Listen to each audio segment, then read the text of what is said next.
This is the moment. The Bachelorette is back.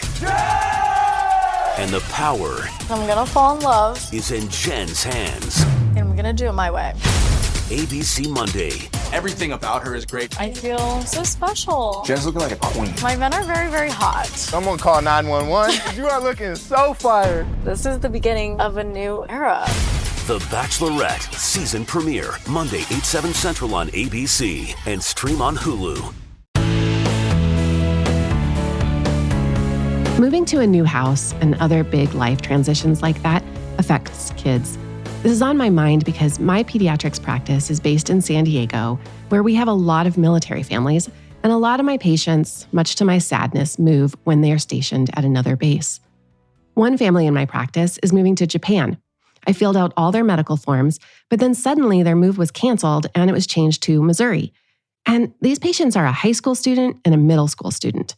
They were okay with moving to Japan. They weren't thrilled. They had gotten used to the idea and they were starting to be excited about it. And then suddenly they find, nope, that's off. We're moving to Missouri instead. And they told me about moving to Missouri and I kept a blank face because I don't know the implication this move has for them. And I didn't want to put my foot in my mouth like I often do and say like, oh, that sucks. Because it turns out they are stoked to move from San Diego to Missouri, where they really consider that to be home. I also watched their mom navigate this roller coaster of emotions, and I know she's worried about how her kids are going to handle the move. She may not be thinking that far ahead to wonder what effect moving is going to have on her kids when they're adults, but I'm thinking about that. I've talked before about adverse childhood experiences, and that's related here. There's all this new information in medicine that the things that happen to us before we turn 18 have an effect on our mental health and our physical health when we're adults. And one of the factors that researchers have been looking at is the neighborhood you live in. At the same time, there had been a small amount of research about the effects that moving between many different places has on kids. Mostly, researchers were interested in kids that are in military families like this one, but also on families who are missionaries or diplomats, people who move a lot. There's a name for this. They're called third culture kids. These are kids who live in one culture, they move to another culture, and the way they combine these cultures is their own culture, what researchers call their third culture. More recently, people have asked what effect moving between cultures within the United States has on kids, and on parents for that matter. Dr. Charles Warter is a clinical psychologist at Protected Roots Integrative Treatment Center. He researched this phenomenon known as domestic third culture kids. They call them TCKs for short. And there's a lot parents can learn from his research about how we can help children move when they're kids, but also how this can help them with any life transition. I'm Dr. Wendy Hunter, and I'm the pediatrician next door. I'm that doctor friend you call for practical advice about your kids' health. I mix the science of medicine with the reality of parenting. I myself moved from Los Angeles to a tiny town in central New York when I was 13, and I never really thought it had that much impact on me until I met Dr. Charlie Warter. He's a doctor of psychology and has expertise in domestic third culture kids, or what he calls TCKs. Here, he explains his work. TCK is a huge passion of mine, in part because I'm a TCK. And the more kind of traditional explanation that was originally founded were for kids who were in international schools. So they were kids that were, children of high-ranking CEOs living in other countries that were foreign to them, or children of missionary kids, or in the literature terms, diplobrats was another example of that, or military kids. Those are the traditional TCKs. The term third culture comes from having a home culture, or the culture you're coming from, and having grown up in, and moving into a new host culture. The host culture is basically where they've moved to, right? So a kid from New York, raised with a New Yorker parent and a Floridian caregiver, let's say cross-culturally, that's the difference. They moved to Singapore, and then from Singapore, they moved to Hong Kong, and then from Hong Kong, they moved to Japan, they moved to Germany, and so on and so forth. That's called a host culture. They've moved into the location that's foreign to their home culture. you experience different phenomenons in your life that inform your current identity. And that experience in the third culture kid literature is called the third culture space. And that's basically, you take components from your home culture and you take components from your host culture, and you form an identity based on these lived experiences you have, say, in Japan or Hong Kong or Singapore, okay? Which is really unique to kiddos who often get asked a question, where are you from? That can be really, really activating for certain kids, right? Because all of a sudden, how do you explain that your parents are part of this missionary group, or they're part of a military branch, and they have to move to all these different locations, and they don't really have the same lived experiences as other kids that grew up in their home culture. When researchers recognized this third culture experience, it led Dr. Warter to ask the question whether this experience of adapting to new cultures has an effect on the future success in a person's life or can cause problems. And I'll get back to his findings shortly. But first, I want to explain some of the background on this topic. Back in 2016, a study was published in the American Journal of Preventive Medicine, and they asked the question about what effect moving homes during childhood has on a person's health when they're an adult. The researchers tracked almost every single person that was born in Denmark between 1971 and 1997. They were looking to see what kinds of bad things happened to people and if it related to moving homes during childhood. They assessed suicide attempts, criminal activity, psychiatric disorders, drug use, and a few other things. And what they found is that moving during childhood was linked to increases in all of these bad outcomes. Moving multiple times in the same year made these problems even more likely to occur when these kids grew up. It's easy to think it was life circumstances like parents separating or poverty that caused the frequent moves, and it's those life circumstances that led to later problems rather than the actual moving. However, the researchers had ways to control for these life circumstances when they compared people who moved versus people who didn't move during childhood. One of the factors that the researchers suspect causes some of the later issues was changing schools. Changing schools is like a double stress. Kids have to find new friends and navigate all kinds of social issues that are a really important part of their life when they're a teenager.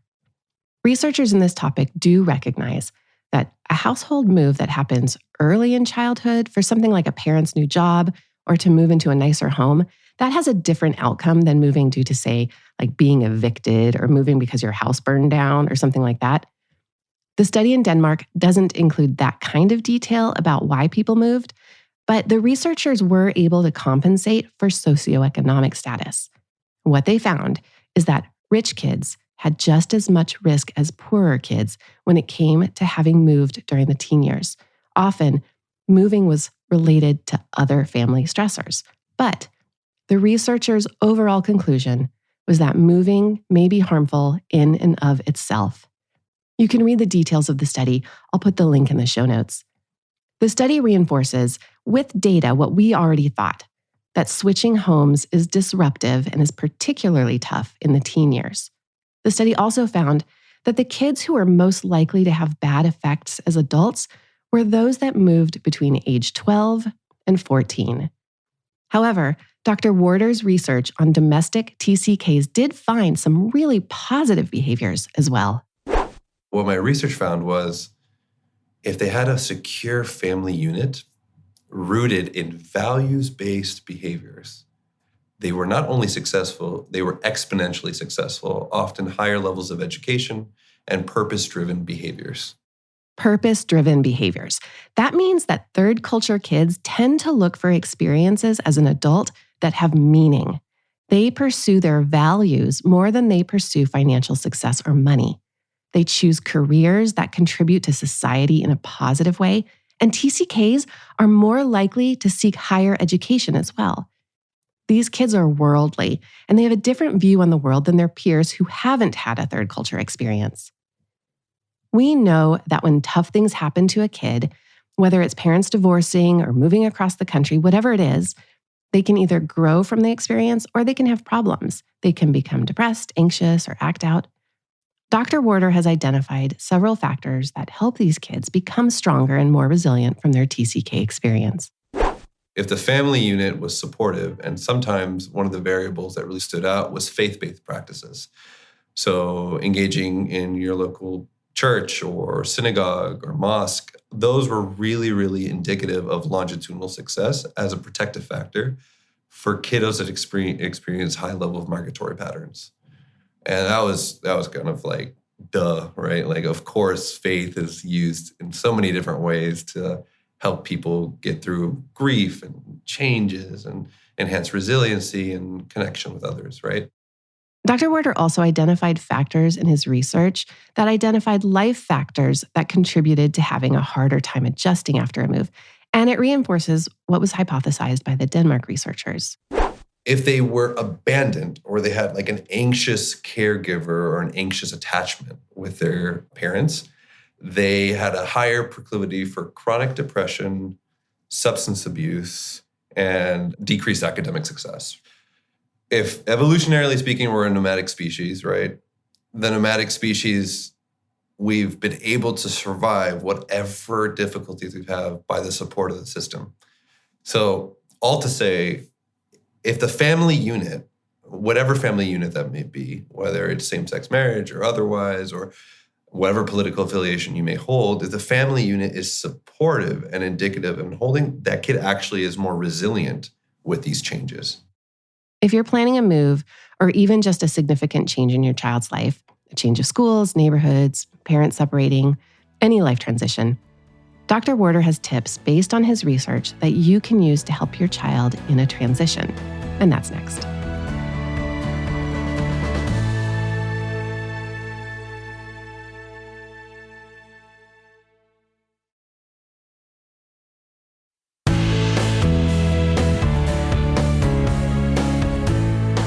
There are many character strengths and a great deal of resiliency that kids gain from being a TCK, from integrating the cultures they've lived in. And there are actions you can take to bring out the benefits of these experiences and get the most out of having to move homes. First and foremost is really acknowledging farewells. So farewells, often due to whatever emotional arousal that may ensue in the kid, can lead to just avoiding the farewell, right?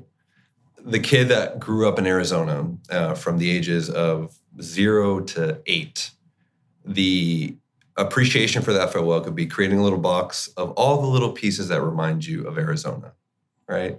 And here's a rock that you had, your first crush on something, whatever it may be. And you build this box with the kiddo and you carry the box with you. And you're not severing the relationship with Arizona. You're actually integrating the relationship with Arizona before you move to Florida. Honestly, it creates a lot of resiliency in that they're prepped for the next move if they have to or when they have to, right?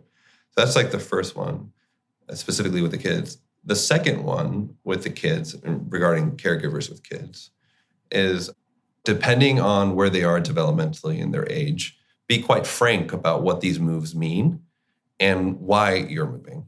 Sometimes these kids experience this uprootedness and there's a lot of confusion. It's all very nebulous. They don't know how to respond to the change and they either withdraw in internalizing behaviors or they act out with externalizing behaviors. So being really transparent around it is really helpful.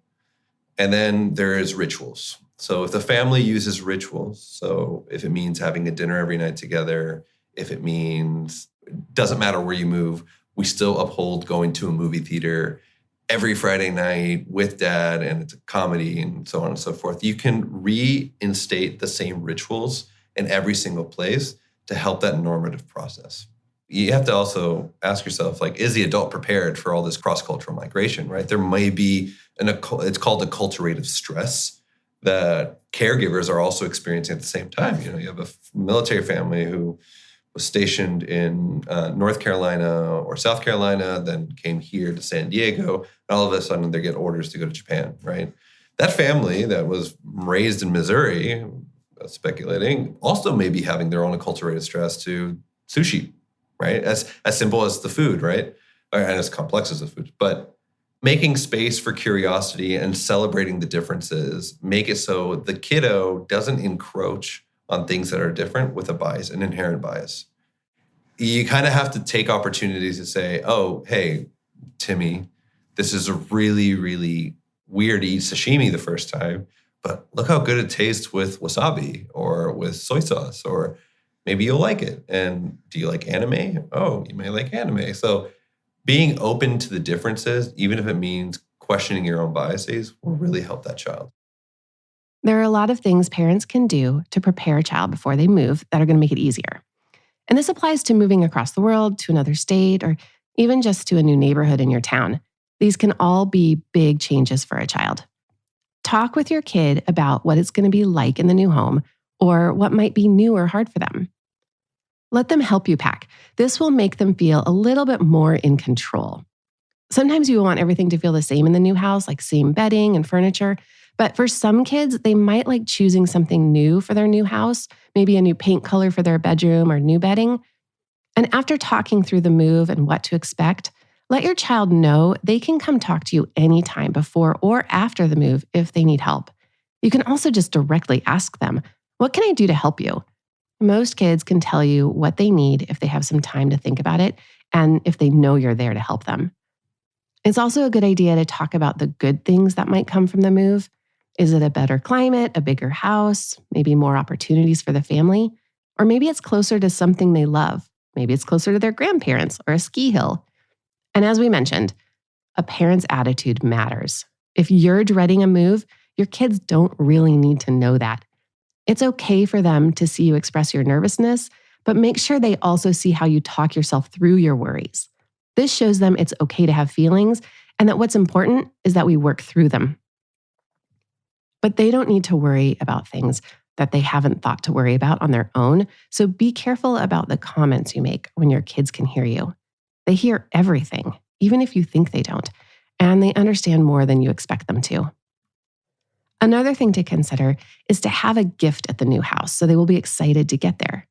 For some families, their kids get their first tablet computer during a move, and that's fine. After the move, remember to establish routines and have fun rituals. Keep regular meal times and bedtimes. Plan a fun activity that you do on the same day every week, like pizza night on Fridays, movie nights on Saturday, a trip to the park on Sundays. Make a plan to visit new sites in your new home, something exciting. Try to make your home feel like home as soon as you can. Hang your pictures on the wall, place familiar objects around the house. One tip I love is to make sure your kids have their favorite snack brands. A lot of snacks we love are specific to a region. In your city might not have their favorite chips or packaged foods, so either bring them with you or order them online to be delivered if you can't buy them locally. I traveled with a suitcase full of hot Cheetos to bring to a friend who's Mexican but now lives in Italy just because she wanted a taste of home. And I've even traveled with chocolate chips because they're not available all over the world. You can prepare to talk about issues that commonly come up with a kid after a move. Check in about their friendships. Leaving your friend group is a huge deal for older kids and can be a really big loss. Ask your kids about which friends at home they want to stay in touch with and help them stay in touch with those friends. It's even okay to let them use whichever social media platform their friends are using to stay in touch. It can also be a big transition for kids to start a new school because the curriculum doesn't match between schools. They may be at a different place in some subjects when they move schools, and there isn't always a lot of support from the school when this happens. School administrators and teachers are not educated about how hard it can be for a kid to move. What are Dr. Warter's thoughts about this? We need more psychoeducation. We need as many schools in the country to understand that this is a very big population. And sometimes, contrary to other immigrants, it's a very hidden immigrant too, because it's not always as exposed because they don't have the difficulty with the language barrier. They kind of fall within the same normative processes. So changing the language, and this applies for clinicians too. It's not, where are you from? How many times have you moved? So the where are you from, it just spirals kids. And you're like, oh God, here we go again. Are you ready? And these types of kids often get parentified early on because they're spending most of their time with adults, right? Which, as we know, that isn't the most adaptive either. Like, they're supposed to be a goofy 11-year-olds. They're not supposed to be speaking. The 11-year-old isn't supposed to come to me and say, hey, like, I've been reading about Freud, and Freud said this. Are you sure about it? And I'm like, well, buddy, first of all, have you tried PlayStation? What do you think about PlayStation, right? Like kind of bringing it down to that age, right? Yep, a clinical psychologist is recommending video games. What he is really saying is help your kid be a kid. One of the most important things for kids over age 5 is to have a peer group to make friends. We know that when kids move often, sometimes they don't want to make an effort to make new friends because they know they're going to move again. You can help your child meet kids with similar interests by getting them involved in an activity to help them set up roots, even if they won't be there long term. Sports, art classes, rock climbing, martial arts, anything that gets them to connect with people their own age. It can be hard to make friends at school just because of the structure of school and that kids already have groups. What about when kids feel weird? I remember that was the hardest part for me. When I moved as a teenager, I felt so weird and I didn't fit in or wear the right clothes. This is the part where it gets the most quote unquote cruel, because kiddos don't understand differences as clearly as adults.